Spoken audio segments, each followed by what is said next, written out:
एक बार की बात है। दो लड़के समुद्र के पास मछलियां पकड़ने गए हुए थे। दोनों अलग अलग जगह पर जाकर मछली पकड़ने वाला कांटा पानी में डाल के बैठ गए। काफ़ी देर तक बैठने के बाद पहले लड़के के कांटे में एक बड़ी मछली फंस गई। खुश होते हुए उसने दूसरे लड़के को दिखाई और अपने पास रख दी। थोड़ी देर में और भी मछलियां उसके कांटे में फंसने लगी। वहीं दूसरे लड़के से कोई मछली नहीं फंस रही थी।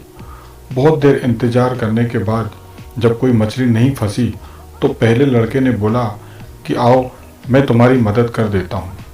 इस पर दूसरे लड़के ने मना करके कहा कि नहीं, मैं खुद ही मछली पकड़ूंगा।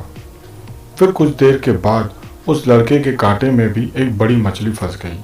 उसने मछली को बड़े अच्छे से देखा, फिर वापस समुद्र में फेंक दिया। फिर दूसरी मछली उसके कांटे में फंसी, उसको भी बड़े ध्यान से देखा, फिर पानी में फेंक दिया। फिर तीसरी भी ऐसे ही देखा और उसको भी पानी में फेंक दिया। एक एक कर सब मछलियां वो पानी में फेंकने लगा। जब पहले लड़के ने ये सब देखा तो उसको अजीब सा लगा और कुछ समझ में नहीं आया। बड़ी देर से पहला लड़का ये सब देख रहा था तो उससे रहा नहीं गया। आखिर उसने दूसरे लड़के से पूछ ही लिया कि तुम ये मछलियाँ वापस पानी में क्यों फेंक रहे हो। तो दूसरे लड़के ने कहा कि ये सब मछलियाँ बड़ी हैं, मैं जिस बर्तन में मछली पकाता हूँ वो छोटा है, उस बर्तन में ये मछलियाँ फिट नहीं होंगी। उसकी ये बात सुनकर पहला लड़का हंस पड़ा और उसने कहा कि तुम बड़ी मछली को काटकर भी तो बना सकते हो। तो दोस्तों, हमारी ज़िंदगी भी कुछ ऐसी ही है। हमारे पास भी ऐसे बहुत से मौके आते हैं और हम उन मौक़ों को देखते तो हैं पर उन पर ध्यान नहीं देते, जैसे दूसरे लड़के ने किया।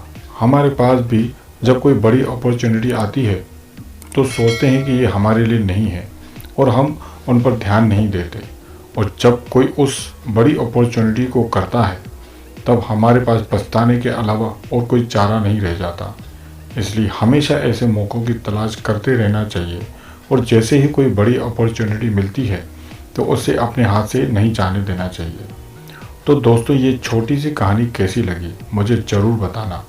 अगर अच्छी लगी तो लाइक करना और यदि चैनल पे पहली बार आए हो तो सब्सक्राइब करके बेल आइकन को ज़रूर दबाना, ताकि मुझे भी मोटिवेशन मिले और मैं ऐसी ही कहानियाँ आपके लिए लाता रहूँ। तो मिलते हैं अगली कहानी में, तब तक के लिए गुड बाय।